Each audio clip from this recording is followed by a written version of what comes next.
Hello दोस्तों, study act में आपका स्वागत है। तो आज हम लोग घातांकों के नियम से प्रश्नों को सरल करेंगे। तो पहला प्रश्न है 3 का घात 2 गुणे 3 का घात 4 गुणे 3 का घात 8। ये पहला प्रश्न है और इसको घातांकों के नियम से हम सरल करेंगे। और दूसरा प्रश्न है 6 का घात 15 भागे 6 का घात 10।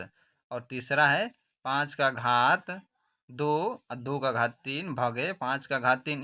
इन तीनों प्रश्नों को घातांकों के नियम से ही सरल करेंगे। तो आइए पहले पहला प्रश्न को हम हल करेंगे।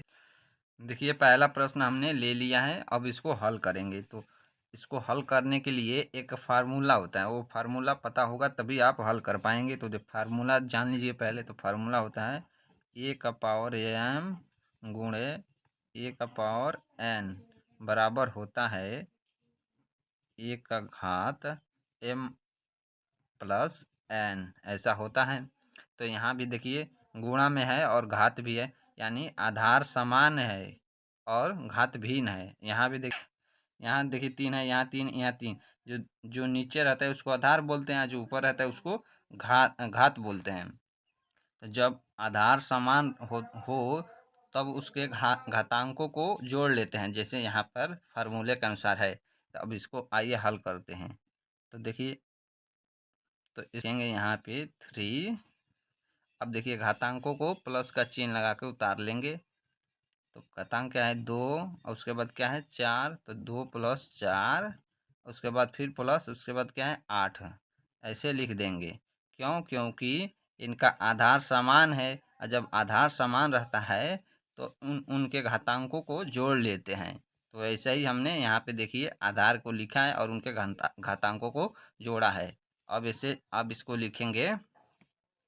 तो अब देखिए अब क्या होगा, इनको जोड़िए। तो 4 देखिए 2 4 + 8 तो क्या होगा 2 4 6 अच्छे 8 14। तो यानी 3 का घात 14 होगा। तो यानी यहाँ लिखेंगे बराबर 3 का घात 14, यही इसका आंसर होगा। तो इस तरह इसको हल करते हैं। अब दूसरा प्रश्न को देखिए कैसे हल करेंगे। अब देखिए दूसरा प्रश्न हमने ले लिया है, अब इसको हल करेंगे। तो इसको हल करने के लिए देखिए यहाँ पे क्या है 6 के घात 15 भागे 6 का घात 10 है, यानी इसमें भागा का चिन्ह है इस। और इसमें भी देखिए आधार समान है, यहाँ 6 है, यहाँ भी 6 है। तो जो नीचे रहता है उसको आधार बोलते हैं और जो ऊपर रहता है उसको घातांक बोलते हैं। जैसे इसमें 6 आधार हो गया और 15 घातांक हो गया। इसमें भी देखिए 6 आधार हो गया और 10 घातांक हो गया। तो इसको हल करने के लिए एक अलग फार्मूला होता है। तो फार्मूला होता है 1 का घात m भागे, देखिए ऐसा है। तो देखिए यहाँ भी भागा हो गया।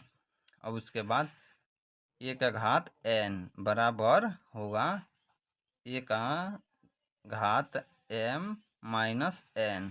तो ऐसे इस फार्मूले से इसको हल करेंगे। देखिए यहाँ भागा है तो यहाँ भी भागा है, ठीक जैसा है उसी के अनुसार हल करेंगे। तो देखिए यहाँ आधार समान है, तो आधार जब समान हो और भागा बीच में हो तो इसको हल करने के लिए लिखेंगे 6 का घात 15 माइनस 6 का घात कितना है यहाँ पे 10। तो जब आधार समान हो और भागा में हो तो उनके घातांकों को घटा लेते हैं। तो घटाइए, घटाने के बाद क्या मिलेगा यहाँ पे हमको, ये क्या मिलेगा 15 में से 10 निकालेंगे तो 5, यानी 6 का घात 5 हो जाएगा। तो यहाँ पर होगा 6 का घात 5। तो यही इसका आंसर होगा। तो इस तरह इसको हल करते हैं। आप तीसरा प्रश्न देखिए कैसे हल होगा। देखिए तीसरा प्रश्न हमने लिख दिया है, अब इसको हल करेंगे। यहाँ पे सबसे पहले हल लिख देंगे। अब देखिए क्या प्रश्न है, ये 5 का घात 2 है, 2 का घात 3 है, भागे 5 का घात 3 है। तो देखिए यहाँ भी 5 ये आधार हो गया, यहाँ भी 5 आधार हो गया और ऊपर जो है इसको घातांक बोलते हैं, इसके ऊपर जो भी है इसको घातांक बोलते हैं, ठीक। अब इसमें क्या करेंगे, देखिए भागा है तो फार्मूला क्या है अभी हमने पीछे पढ़ा है, a⁴m भागे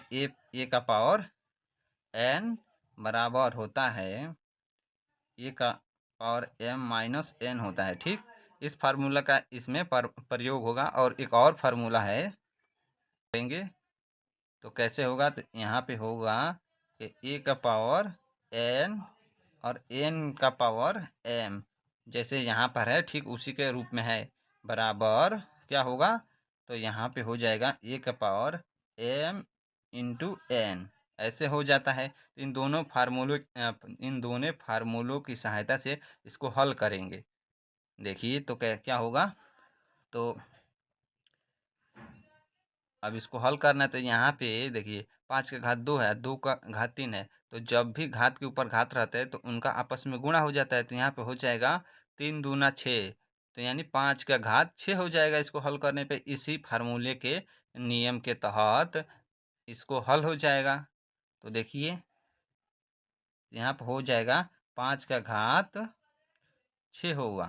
ठीक, और उसके बाद क्या है, भगे 5 का घात 3 है।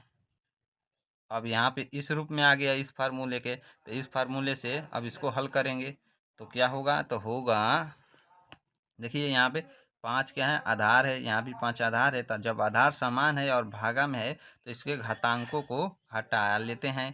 तो देखिए क्या होगा, तो 5 और 6 में से 3 निकालेंगे तो क्या बचेगा, तो यहाँ पे बचेगा देखिए 6 माइनस 3 बराबर यहाँ पे हो जाएगा 3, 5 का घात 3, यही आंसर हो गया। तो इस तरह इसको हल करते हैं। तो आशा करता हूँ आपको समझ में आया होगा। तो चैनल को ज़रूर सब्सक्राइब करें। मिलते हैं अब अगले वीडियो में।